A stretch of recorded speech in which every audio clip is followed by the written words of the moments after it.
bendiga su palabra, para que podamos ser edificados para la gloria suya, Señor. Gracias, Señor, por este regalo que es su santa palabra. Se lo agradecemos en Cristo Jesús. Amén.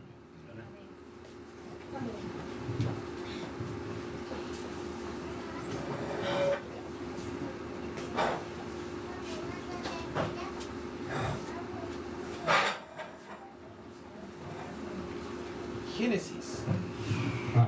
Génesis capítulo 6. Perdón, 7. No había pegado con el 6, no, en el 7. Ya estamos avanzando ya. Génesis 7.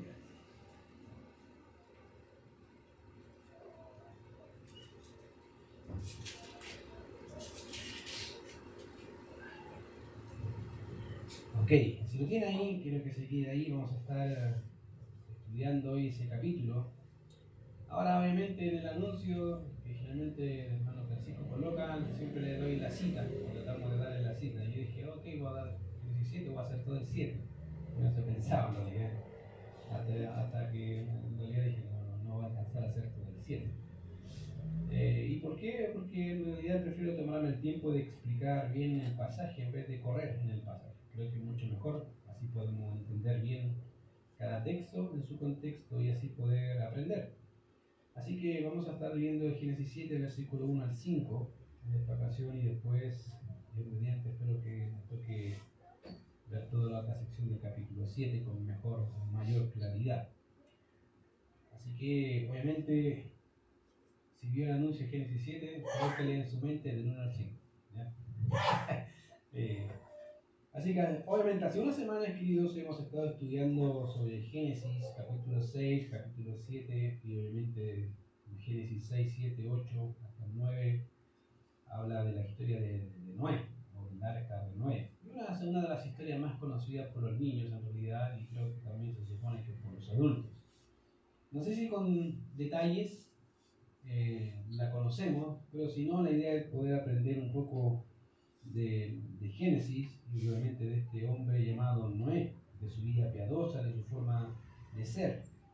Y si recordamos bien, mencioné que obviamente las escrituras existen casos en los que obviamente el escritor, guiado por el Espíritu Santo, de vez en cuando nos permite ver algo acerca de cómo era el personaje o la persona de quien está hablando.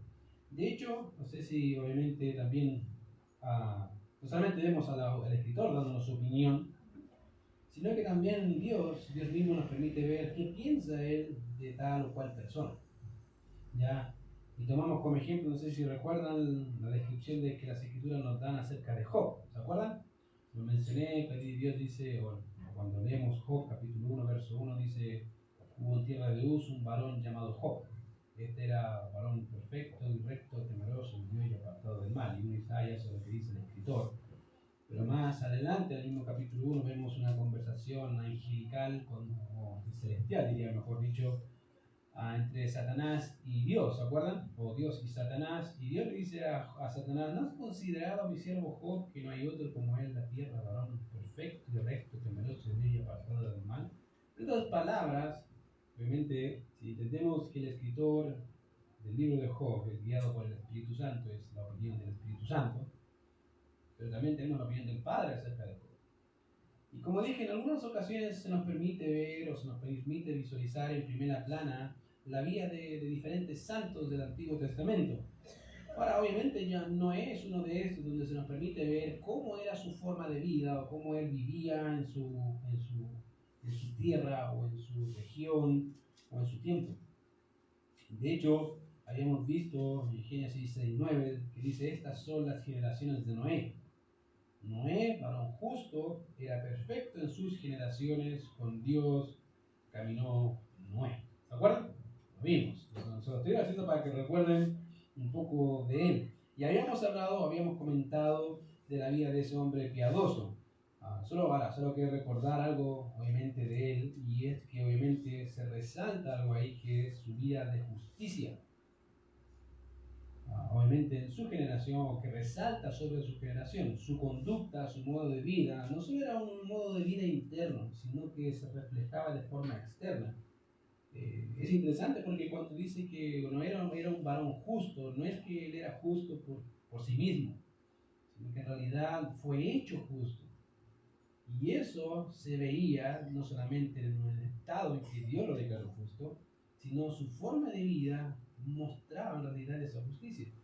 Esa es la idea que reflejan por lo menos las escrituras ahí, que ejercía justicia, ahora justo incluso con aquellos o con sus semejantes. Entonces eso resaltaba a la luz del día.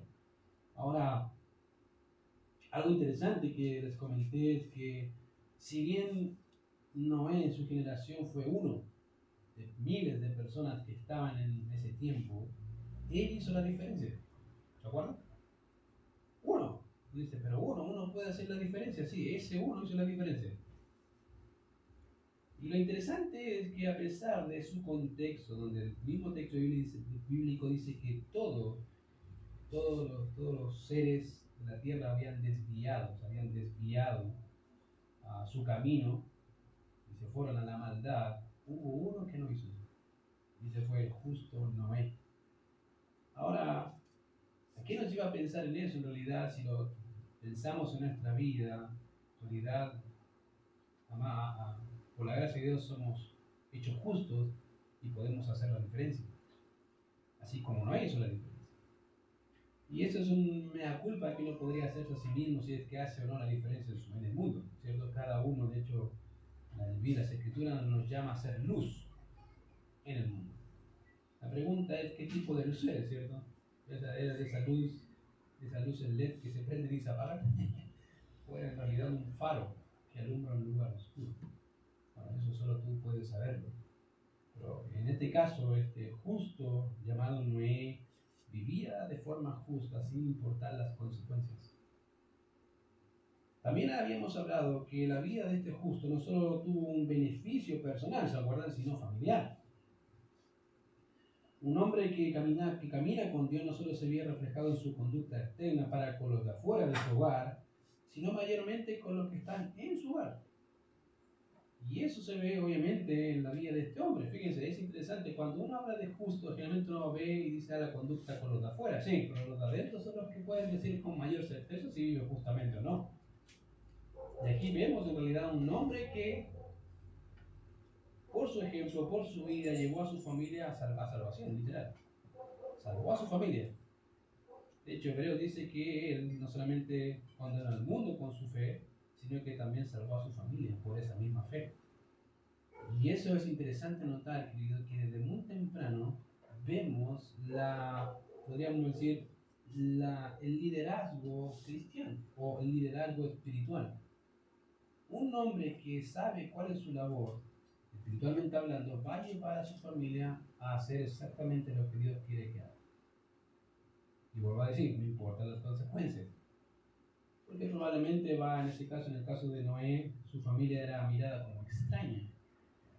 Persona rara, que hace cosas que en realidad no vienen al caso y no vienen interesados en lo que la gente decía. Él decía exactamente lo que Dios quería y eso condenó al mundo, porque en realidad estaba más preocupado de lo que Dios decía, de lo que la gente decía. Entonces, este hombre no solamente se benefició en ser salvo él, sino benefició a su familia, a su hogar, y eso es lo que vemos en lo que el Señor dice también en nuestro texto. A veces uno dice, ya, pero ¿dónde sacas esa idea? Mira lo que dice el capítulo 7, verso 1. Dice, dijo luego Jehová a Noé, entra tú y toda tu casa en el arca, porque a ti he visto justo delante de mí en esta generación. ¿Se fijan? No dice solamente entra tú, Noé, porque tú en realidad he visto justo. No, entra tú y ¿qué más? Tu familia. Ahora, con eso podríamos deducir obviamente que la familia de Noé también era creyente, pero la fe de Noé era más destacable que la de su familia. ¿Por qué? Se nota que Noé era el líder nato. Y eso llevó obviamente a su familia también a seguirlo, a creer en él. Ahora, uno diría, sí, pero eso fue un rato. No, en realidad no. Dice que, ¿se acuerdan? Una de las características de Noé dice que caminó con quién? Con Dios. Y en la Biblia solamente hay dos hombres que han caminado con Dios. Una es Enoc y el otro, bueno, dos. destacaron en sus generaciones. Uno fue traspuesto, Dios se lo llevó, y el otro permaneció. Pero permaneció con propósito, con una razón de ser, porque tenía que prevalecer la raza humana sobre la maldad. Y es interesante notar que aunque ambos caminaron con Dios, ambos tienen propósitos diferentes, pues Dios los llevó a algo diferente. Y ellos dejaron que la voluntad de Dios fuese hecha en ellos y en su generación. Ahora, notemos lo que el texto nos dice en Génesis 7.1. Dice, la razón por la que la familia de Noé se salvó es porque a ti, dice el texto, he visto justo delante de mí en esta generación. Y la idea aquí que Moisés nos presenta es el estado ante los ojos de Dios de quién era Noé. Dios ve a Noé y dice, en realidad, eres justo, vive así. No es solamente un justo de labios, como diríamos, ¿cierto? Que dice, ay, yo soy creyente, es lo típico hermanito, a veces que soy hermanito, en realidad no, dice garabato, se comporta como cualquier otro mundano, y dice, en realidad es hermanito. No, este no era así, este se notaba que este era cristiano, de los que se nota que es cristiano, no le importa. Y Dios dice, aquí he visto justo. En otras palabras, Noé andaba en justicia de vida, no solo fue justificado, no solamente fue declarado un justo, sino que practicaba y vivía su condición de justo. Y eso es algo, querido, que creo que en la actualidad no entendemos. Una cosa es ser declarado justo y otra muy diferente es vivir como lo que somos. Y ese es un serio problema. Un serio problema. Hace mucho tiempo, cuando estaba la esclavitud incluso presente en Inglaterra y esos lugares, se promulgó una ley para que todos aquellos que eran declarados esclavos fuesen libertados. Declarados libres, ya no son objetos, son personas. Y todos estaban de acuerdo, decían, sí, desde ahora en adelante, la ley dice que ya no son tratados como cosas o como objetos de intercambio mercantil. Ahora son personas, tienen derechos, y uno de sus derechos principales era la libertad. El día en que esa ley se promulgó, hubo un pequeño problema. Aunque estaba la ley, los esclavos siguieron viviendo como esclavos. No porque la ley dijera lo contrario, no. Estaban tan acostumbrados a ser esclavos que seguían pidiéndole permiso al amo, aunque eran libres. Seguían viviendo como esclavos. Era raro para ellos decir, soy libre. ¿Qué es la libertad? Y a veces como creyentes tenemos la misma razón. Aunque somos declarados justos, seguimos pensando que somos pecadores, ¿cierto? En el sentido de que ya soy condenado, ¿cierto? Y a veces vivo como un condenado.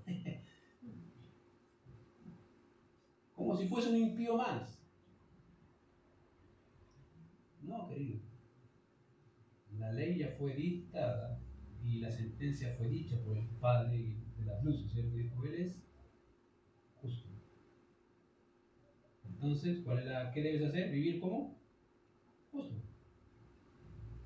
¿Por qué? Porque tienes la capacidad de hacerlo. Puedes vivir como justo. Entonces, acá vemos a un justo, obviamente, que practicaba su justicia, y eso es lo que podemos corroborar, obviamente, con lo que el mismo texto nos dice. Porque ahí dice, porque a ti he visto justo delante de mí.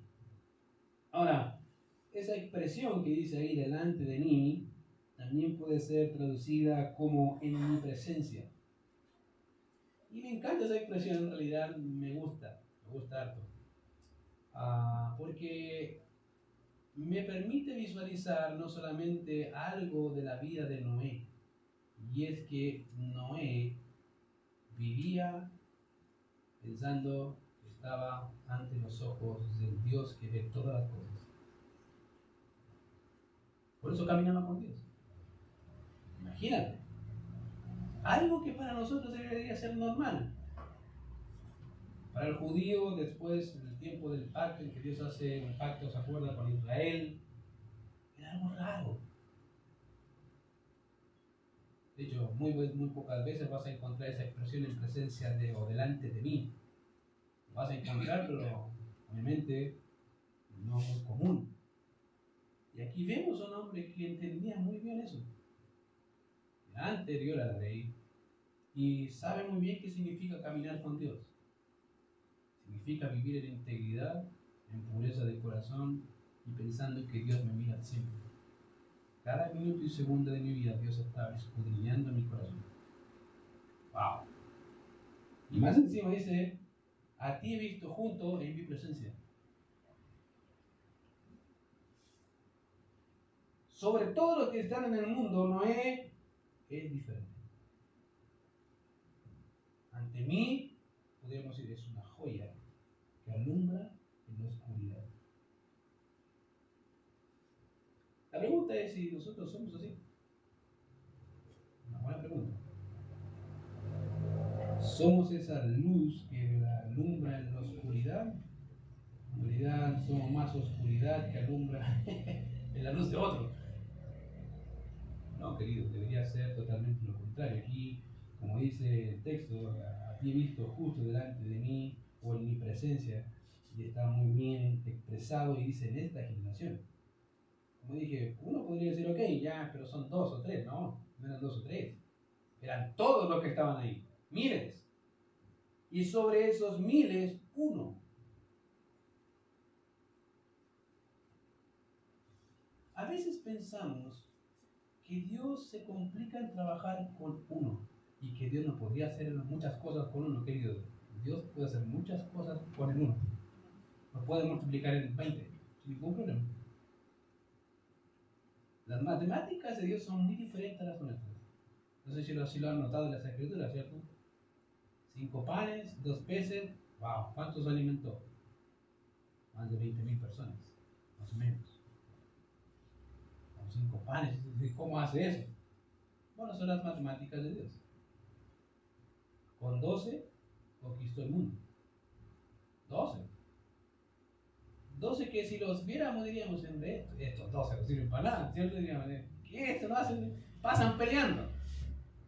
Y más encima, ¿quién quiere ser el primero, cierto? Ni siquiera es, no, yo quiero servir al Señor, ¿cierto? No, ¿quién quiere ser? Yo quiero ser el primero. Bueno, con esos 12 Dios hizo mucho. Querido, las matemáticas de Dios son muy diferentes. Y a veces con uno puede hacer mucho. ¿Cuándo hace mucho? Bueno, cuando ese uno camina con él. Está con él. Cuando dispone su corazón a. Ahí sí. Y aquí, como dije, obviamente vemos en el texto ese uno, esa forma de vida, esa forma de vivir, dio testimonio no solamente al mundo, sino a su familia acerca de Dios y de su vida. Y eso hizo que obviamente la familia hallara gracia a los ojos de Dios y también se salvase. Ahora, la semana pasada también hablamos del arca de Noé, ¿se acuerdan? Ahora yo no sé si alguna vez habían detallado tanto el arca de Noé, yo creo que no. Así como, listo, se leyó el arca de Noé y lo más seguro que todavía, que les decía, uno tenga esas imágenes, ¿cierto? De ese barquito lindo que presentan en los monitos, donde están todos los animalitos saludando, ¿cierto? Oh, sí, ¿cierto? Uno generalmente se hace esa ilusión y yo dije, en realidad eso es equivocado, eso es pura ficción que se hace para poder ilustrar a los niños, pero no era así. Ahora, obviamente hay algo que sí necesito que recuerden de la semana pasada y espero que lo hagan, de verdad. En especial los versos 18 al 20. Obviamente, ahora si no lo recuerdo, déjeme poder mencionar algo de esos textos. El Señor le dice a Noé en esos textos que entre él con su familia y de toda carne, 2 de cada especie, de las aves, de las bestias y reptiles, 2 de cada especie. Eso básicamente dice en Génesis capítulo 6, el 18 al 20. Dice, bueno, vas a entrar tú, tu familia y los animales. Punto. Ahora en nuestro texto encontramos más detalles acerca de lo que Dios le dice a Noé en ese hecho. De hecho, el texto dice acá y empieza a detallar un poco más. Fíjense, cuando vimos la semana pasada, el domingo pasado, Dios dice, vas a entrar tú, tu familia, y se acabó. Pero ahora no, ahora va a detallar más y dice, mira, vamos, te voy a detallar un poco más de qué tipo de animales. Y fíjate que el texto en el capítulo 7, versos 2 y 3 dice así: de todo animal limpio tomarás 7 parejas, macho y su hembra, más de los animales que no son limpios una pareja, el macho y su hembra. También de las aves de los cielos 7 parejas, macho y hembra, para conservar viva la especie sobre la faz de la tierra. Ahora es interesante estos textos porque obviamente, aunque el capítulo 6 de Génesis, del 18 al 20, nos dan las directrices generales, aquí se nos presentan detalles que no estaban incluidos en esas directrices. De hecho, en primer lugar, se nos presentan los animales limpios y los animales no limpios. Siempre eso dice ahí. De todo animal limpio tomarás, de los animales no limpios vas a tomar tantos. Entonces nos presentan dos tipos de animales, ¿cierto? Los limpios y los no limpios. Ahora bien, aunque para muchos, cuando escucha esa expresión de animales limpios, van al tiro y su mente, lo que saben, van a Levítico. Levítico 11. Los animales puros y los animales impuros. ¿Se acuerdan? El cerdo. Los judíos no podían comer cerdo. ¿Se acuerdan de eso, cierto? Bueno, si no lo saben, miren lo que dice Levítico 11, ya que algunos me miran así, ¿qué está hablando, hermano? Levítico 11, miren lo que dice ahí.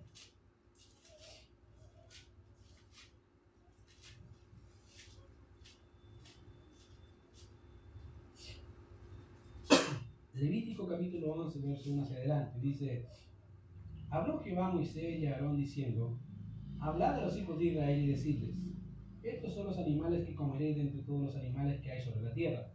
De entre los animales, todo el que tiene pezuña hendida y que ruña, este comeréis. Pero de los que rumian o que tienen pezuña, no comeréis estos. El camello, porque tiene pezuña, porque rumia, pero no tiene pezuña hendida, lo tendréis por inmundo. También el conejo, porque rumia, pero no tiene pezuña, lo tendréis por inmundo. Asimismo la liebre, porque rumia, pero no tiene pezuña, la tendréis por inmunda. También el cerdo, porque tiene pezuñas, y es de pezuña hendida, pero no rumia, lo tendréis por inmundo. De la carne de ellos no comeréis ni tocaréis su cuerpo muerto, los tendréis por inmundos. ¿Se fijan? Se empieza a especificar y dice: mira, estos son los animales inmundos. Estos no pueden comerlos. El cerdo, y empieza a decir, los que tienen hambre ahora están pensando: cerdo. No. El cerdo, todas esas cosas, dice no. Y generalmente cuando pensamos en Génesis 7, de los animales inmundos, uno dice Levítico 11 o Deuteronomio capítulo 14, verso 3 al 21, que son especificaciones muy similares o idénticas.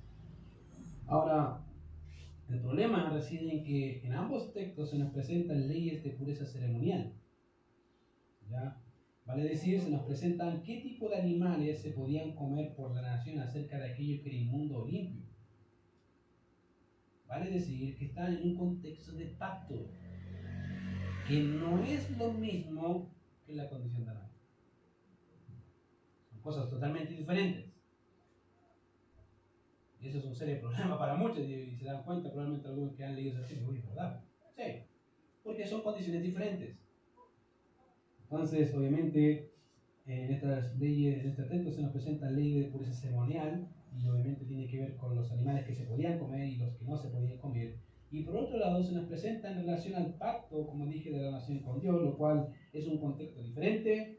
Entonces, obviamente no pueden ser exactamente lo mismo que en Génesis capítulo 7. Están bajo otras direcciones, bajo otro contexto, bajo otra dispensación. No es lo mismo. Por lo tanto, no se aplica. La cosa entonces, obviamente, dice, no es verdad. El problema reside en que ambos textos, como dije, pasa o presentan eso. Entonces, ¿cómo entendemos estas directrices dadas por el Señor? O en este caso, ¿cómo las entendió Noé? Porque deben entender que las leyes ceremoniales fueron dichas mucho después que Noé. Y a Noé se le dijo: hay animales limpios y hay animales no limpios. La cosa es cómo entendió Noé qué animales eran limpios y qué animales no eran limpios. Ahora, le aumento la dificultad. En los animales limpios que aparecen en Génesis 7 no se dice qué animales eran. ¿Cómo sabía Noé qué animal era? Dice, ya Señor, van a entrar los animales limpios y los animales no limpios. ¿Cuáles son? Ni idea. Entonces, ¿cómo los hace entrar? Buena pregunta. Ahora, obviamente, aunque son dilemas, tienen soluciones. En primer lugar, debemos entender lo que el texto quiere decirnos aquí, y hay que notar que estos animales que son denominados limpios y no limpios no son definidos, como dije, en más detalles, como en los textos de Levítico y de Deuteronomio. Por lo que la pregunta que surge en este punto es cómo sabía Noé, cómo entendía Noé, cómo identificaba Noé qué animal era qué. Ahora, por ende necesitamos enfocarnos en el verso o en versos de este capítulo. Y necesito que presten atención y que tengan su Biblia en mano, porque si no se va a perder. Un versículo es el que estamos estudiando, en donde se nos dice que le dice a Noé que tome. Si se fijan ahí, en Génesis capítulo 7, vuelva a su Biblia y Génesis capítulo 7, verso 2. Verso 2 dice, de todo animal limpio tomarás. ¿Cierto? Ya. ¿Quién debe hacerlo? ¿Quién debe tomar? Noé. Ya. Entonces, si los toma Noé, la pregunta es, ¿cómo sabía qué animal era limpio y qué no limpio? Buena pregunta. Porque desde acá no dice nada, dice, toma los animales. Entonces, tenemos que seguir viendo más detalles. Ahora, un segundo texto es el que encontramos en el verso 9, que nos dice ahí, si ven sus Biblias, en el verso 9 del mismo capítulo 7, dice, de dos en dos entraron con Noé en el arca, macho y hembra, como mandó Dios a Noé. ¿Quiénes entraron? ¿Pero quiénes? Los animales. La pregunta entonces, ¿quién no entró? ¿No entró Noé o entraron los animales? Ahí dice, ¿verdad? Pues si entraron los animales o no entró Noé. No, ¿cómo es eso? Les voy a ayudar un poco más. No dice que lo entró, dice que los tomara. Que los tomara. Sí, no, que los, ahora la pregunta es qué se entiende por tomar. Ahora voy a ayudarle un poco más. Ahora, en donde son los animales quienes entraron en el arca, de manera que Noé no tuvo que ir a buscarlos. Ya, muchos piensan que Noé es el que va a buscar. No. Ahora, ¿cómo sabemos eso? ¿Cómo sabemos que los animales entraron solos?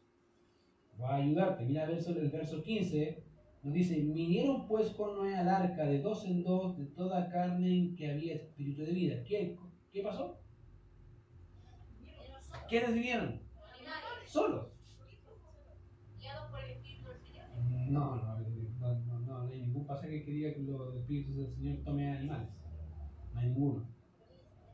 Dice que Dios, de una forma sobrenatural, hizo que los animales entraran automáticamente. Todo lo que tenía espíritu de vida, todos los animales, todos los seres son todos los que podían respirar. O sea, los animales. Ya eso lo vamos a ver capítulo 8, pero espérenme, ya. Todos los que tenían espíritu de vida, los animales, ¿cierto? Los reptiles, que dice el texto, ¿cierto? Las bestias, los peces no, por si acaso. ¿Ya? Nos va a faltar, ay, los peces, no, acuérdense que los peces están en el agua, no se mueren. ¿Ya? Todos los animales, todo lo que había espíritu de vida, que podía comer, respirar, entró al arca. Entonces, obviamente, en otras palabras, Noé no fue quien trajo a los animales, sino que fue Dios quien le llevó a los animales al arca en busca de refugio. De forma ordenada. Fíjate, no sé si a veces se dibuja a los niños el arca, ¿cierto? Y se ve a los animales entrar en parejitas, ¿cierto? Esa ilustración es excelente, esa es la idea. No es que Noé fue en busca de los animales, arriándolos, empujándolos para que entraran al arca. No. Dios los llevó en pareja, solos. Tal cual eran sus especificaciones. ¿Cierto? De 7, los que eran puros, de 7, los que no eran puros, de 2. Ahora, No es extraño pensar en eso. De hecho, muchas veces, queridos, los animales son los primeros en alertarse cuando algo va a pasar. ¿Te has dado cuenta? Son los primeros. Antes de que si algo pase y si vemos nosotros qué pasa, los animales ya algo presienten. ¿Cómo? No tengo idea. Y lo hacen. Ejemplo, nosotros que estamos más acostumbrados a los terremotos, si te has dado cuenta de tus mascotas, las veces que ha habido, muchos pasa que muchos animales empiezan a esconderse y otros empiezan a arrancar y otros empiezan a huir. Es como innato todo, y no es uno, son todos. Bueno, eso es algo que Dios les dio a los animales. Y lo más seguro es que en este caso haya pasado exactamente lo mismo, pero con animales específicos. Ok, estos tienen que ir. Y eso es obviamente lo que pasó en ese entonces. Por eso dice ahí, vinieron pues con él al arca de 2 en 2 de toda carne, que había espíritu de vida. ¿Ya? Y esa es la habilidad que tienen los animales. Ahora, como dije, los animales tienen esa capacidad de sentir o presentir, no sé cómo llamarle, y hacen ese tipo de cosas. Ahora, habiendo entendido eso, ya debemos seguir contestando la pregunta inicial: ¿cómo debemos entender este texto a la luz de su contexto? O ¿cómo debemos entender cuando dice que entraron los animales, ¿cierto? ¿Cómo sabemos que, o cómo podemos entender que Noé supo qué animales eran limpios y qué no limpios? Fácil. Si Dios les dice que van a entrar 7, que tienen que entrar 7 parejas de los limpios, ¿qué va a haber? Si yo veo pasar a la lista de los animales, ¿qué va a pasar? Veo 1, 2, 3, 7. Estos son limpios. Y estos no, porque son 2. Ah, ya. ¿Se fijan? Entonces es básicamente esa la idea. Noé nunca supo qué animal era limpio y qué no limpio. ¿Cuándo posiblemente lo supo? Cuando entraron al arca. Ahí sí. Diferente es el Levítico y el Número. ¿Te acuerdas? ¿Te fijas que recién leímos cuál era el animal que no era limpio? Bueno, dice ahí la liebre, el conejo, el camello y el chancho. No limpio. ¿Por qué? Porque dice rumia o no rumia y esto. Da las especificaciones. Pero en el caso de Noé no se da. Entonces Noé lo más seguro es que al ver que entraban cierta cantidad de parejas, lo más seguro es que se dio cuenta, estos son limpios y estos no. ¿Ya? Por si acaso.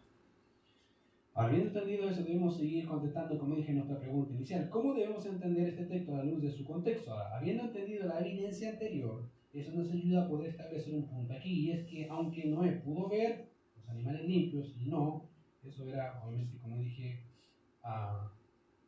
una cosa de observación, pero también este texto nos ayuda a ver un preámbulo, una introducción a lo que sería algo como ley para la nación de Israel. Eso sí, con una base.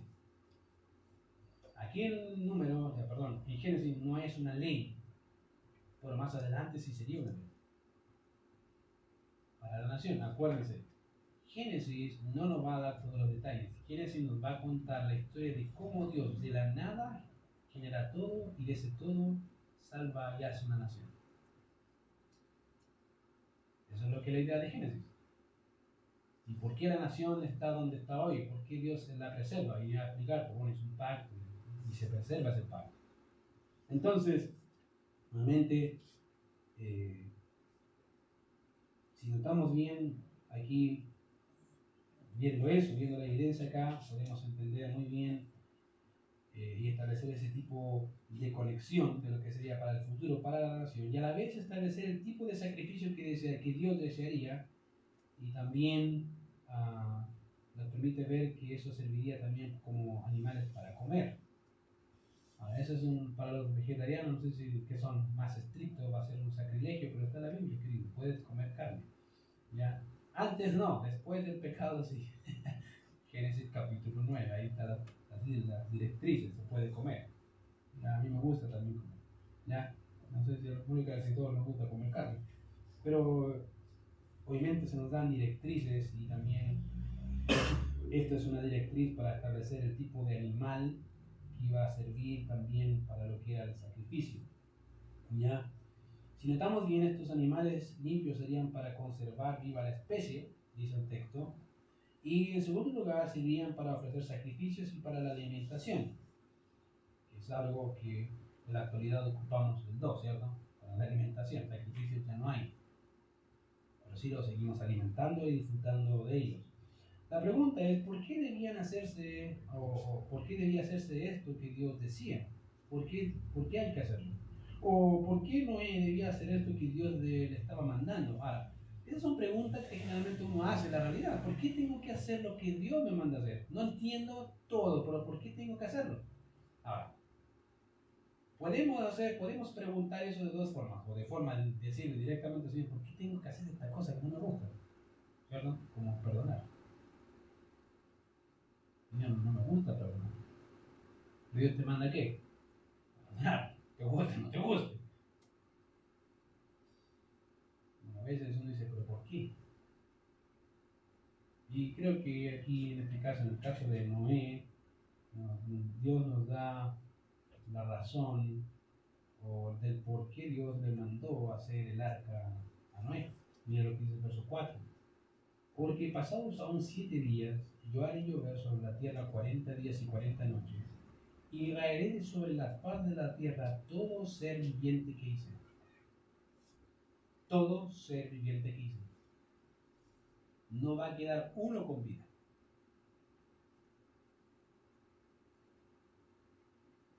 Ahora bien, cuando pensamos en todo lo que hemos hablado hasta ahora, querido, acerca de Noé, su generación, el castigo del diluvio, hay algo que no puedo dejar de mencionar acerca de Dios y de su paciencia. Me impresiona. Dios es tan paciente. Porque imagínate ver una generación totalmente mala, o sea, uno dice mala.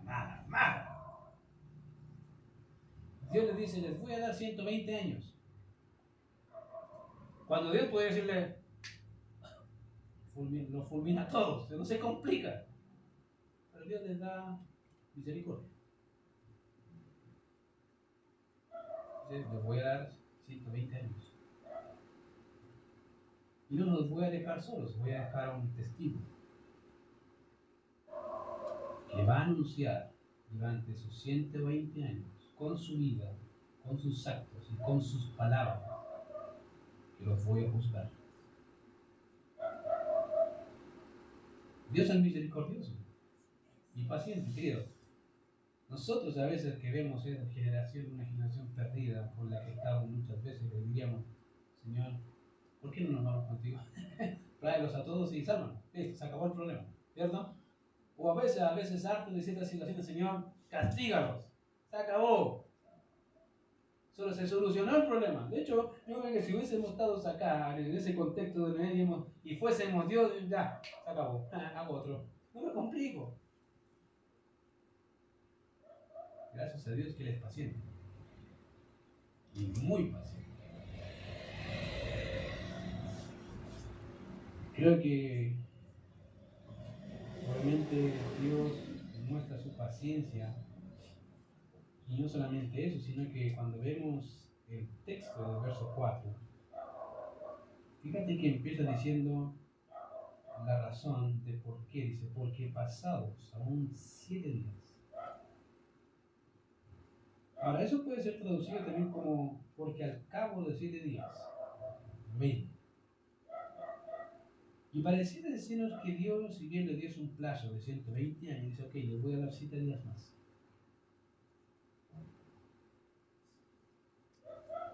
Ya pasó el tiempo, pero le voy a dar esos 7 días más para que se arrepientan. Está el arca ahí. La puerta está abierta. Les doy 7 más. Interesante notar, querido, que Dios le da otra oportunidad y dice 7 días más. Después de darte 120 años. ¿Notas que Dios es paciente? Y muy misericordioso. Y le da 7 días más a la humanidad para que se arrepintiera y se volviera. Y si obviamente eso no ocurrió. Por otro lado, eso sería un tiempo suficiente también para que los animales entrasen en el arca junto a la familia de Noé. Y pasados esos días, el texto nos dice: yo haré llover sobre la tierra 40 días y 40 noches, y haré de sobre la faz de la tierra todo ser viviente que hice. Hagas destruirlos. Aunque podríamos pensar en la lluvia, queridos, como un acto natural que se da en el mundo, debo recordar, querido, en realidad, que esto en el tiempo de Noé no era un acto natural. De hecho, era no natural. ¿Por qué? Recuerden que para ese entonces de la tierra salía un manantial que regaba toda la superficie del suelo, según lo que dice Génesis 2:6. Salía un vapor, un manantial que regaba. No había lluvia, no existía lluvia. Y incluso en nuestros días, aunque haya lluvia, querido, el que manda la lluvia es Dios, por medios naturales. Ahora, ¿qué significa? Bueno, Dios ocupa medios naturales para bendecir, pero también ocupa medios no naturales, y que mayormente nosotros llamamos milagros, porque superan la física. Son no naturales, no. Dios trasciende sus propias leyes naturales que Él estableció en este mundo finito. Dice: no, voy a cambiar eso, no hay ningún problema. De manera que Dios intercede en este punto en la historia y en la humanidad sin ningún problema. Ahora, ¿por qué lo digo? Porque muchas personas creen que Dios está ausente de este mundo. Queridos, Dios no está ausente de este mundo, ni lo estuvo ahí ni lo va a estar ahora. Dios siempre está presente y atento a su creación. Siempre el mundo está delante de su presencia, todos. Los justos y los injustos, todos. No hay quien se esconda de Él. Él lo ve todo. Y obviamente Dios ocupa y ocuparía un medio natural desconocido para ese entonces para traer juicio sobre el mundo. Ahora, dice ahí el texto, dice que llovería. Ahora, uno diría: sí, es obvio que llueva, ¿cierto? Para nosotros es obvio. Y en segundo lugar, dice 40 días y 40 noches. Una cosa es que llueva y otra cosa es que llueva 40 días y 40 noches. No sé si se recuerdan, hace mucho tiempo atrás, cuando llovía una semana en Santiago, esta cosa parecía laguna. ¿Se acuerdan? Ya salía de la televisión. Micro hasta la mitad con agua. Y yo miraba, oh, mira, y ya tenía que sacarlo con bote, ¿cierto? Eso pasaba, era normal. E incluso uno diría, los que son campesinos, dicen: pero en el sur llueve mucho más. Sí, probablemente puede llover 2 semanas y después para, pero aquí 40 días sin parar y noche. No paro de llover. Wow. Eso sí que digo: wow. 40 días sin parar. Y uno diría: porque yo paré un poquito. No, va a llover continuo. Parejo. 40 días y 40 noches, y eso sin duda es un acto de Dios interviniendo no solo en la historia, sino en la naturaleza y en el mundo. Eso nos dice que, querido, el mundo, aunque quiera ignorar a Dios, Él lo hace notar, que el mundo es suyo y hace lo que quiere con lo suyo. No hay problema. Y Dios no se complica. Y fíjate, con ese diluvio, con esa lluvia que caería 40 días y 40 noches, dice que raería de sobre la faz de la tierra todo ser viviente. No va a dejar a ninguno, solamente a esa familia y a esos animales, nada más. Ahora, la palabra que aparece en tu Biblia como raer, significa literalmente golpear o frotar. Frotea así, ¿cierto? ¿Sabes lo que es frotar? Esa es la idea. Ahora, por implicación significa borrar o destruir. Y esa es la idea del pasaje. Ahora, se lo voy a poner de un modo ejemplar para que piensen. Es como que Dios tomara un borrador o una goma de borrar y dijera: esto no sirve. Esto sí. ¿Se acuerdan que lo hacíamos mucho a nosotros cuando teníamos goma, o los que teníamos pan, la gomita de pan, ¿se acuerdan? Los más pobres. No sirve. Y empezaba a borrar. Bueno, esa es la idea. Dice: no me sirve. Nada de acá. Look for it.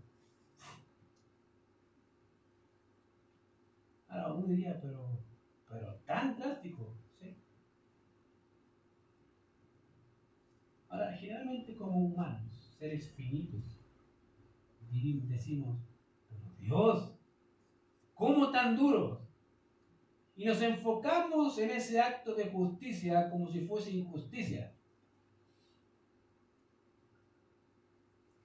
Pero no nos damos cuenta de todo lo anterior de aquí. ¿Cómo era la generación?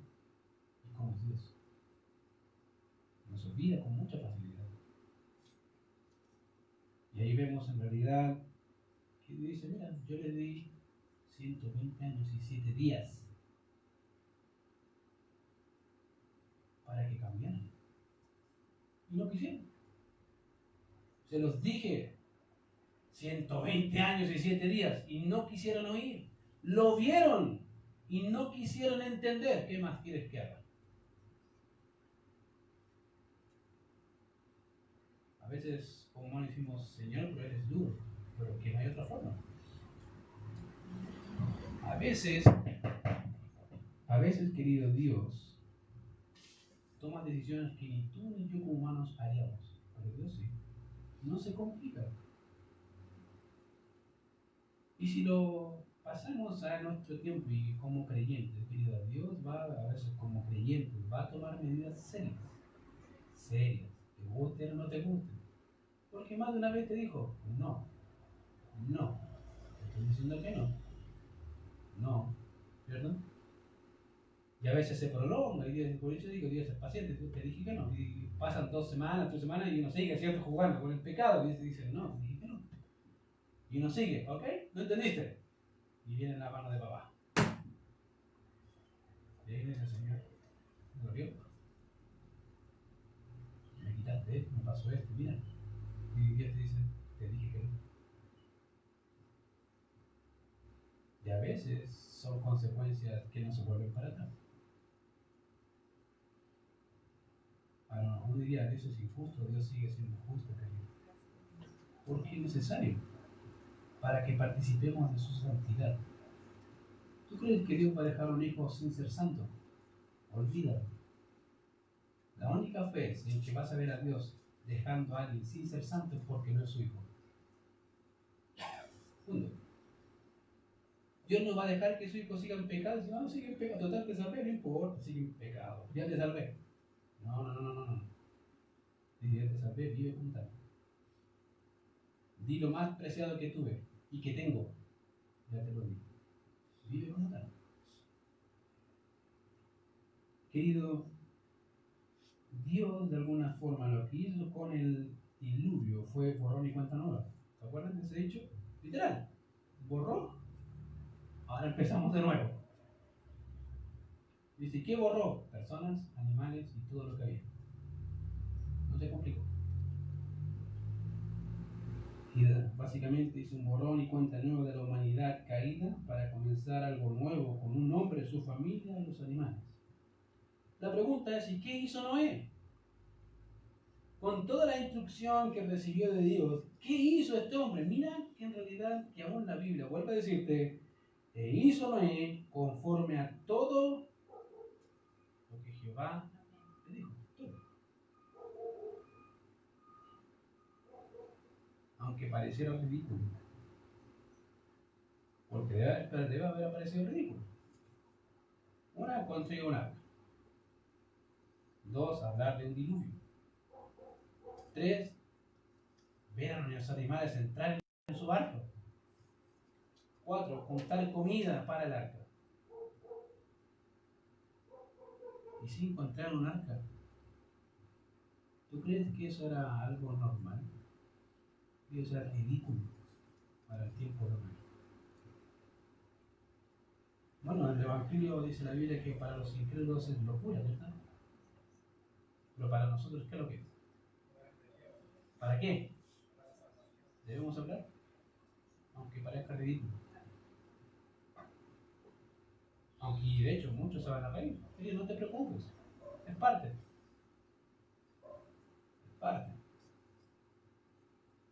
Pero fíjate que al final de todo, vas a poder escuchar desde el Señor si bien buen siervo y fiel. O como dice acá en nuestro texto, e hizo Noé, e hizo, ponga su nombre, conforme a todo lo que Dios le dijo. Dice todo lo que Dios me dijo. No importa. La pregunta, ¿estás dispuesto a seguir el costo? Una buena pregunta, que solo tú puedes contestar. Vamos a ver. Señor, te damos gracias por este tiempo.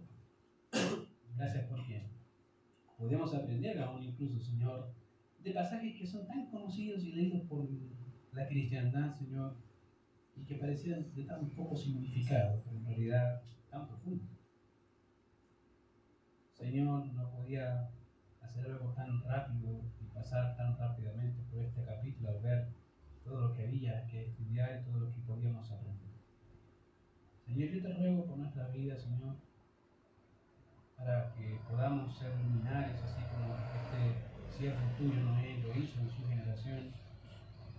Permítanos, Señor, ser luminarios en nuestra generación, en el lugar donde estemos, en el lugar donde estemos y en cualquier parte del mundo donde tú nos pongas. Permítanos ser luz en medio de una generación perdida y perversa, Señor.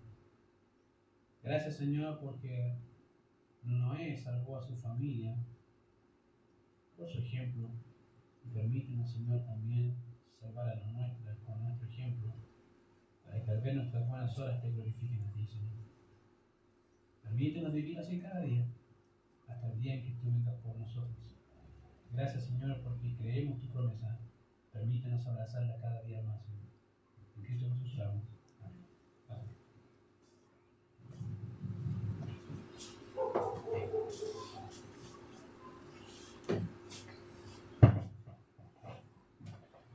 Amén. Amén. Amén. Amén. Bien.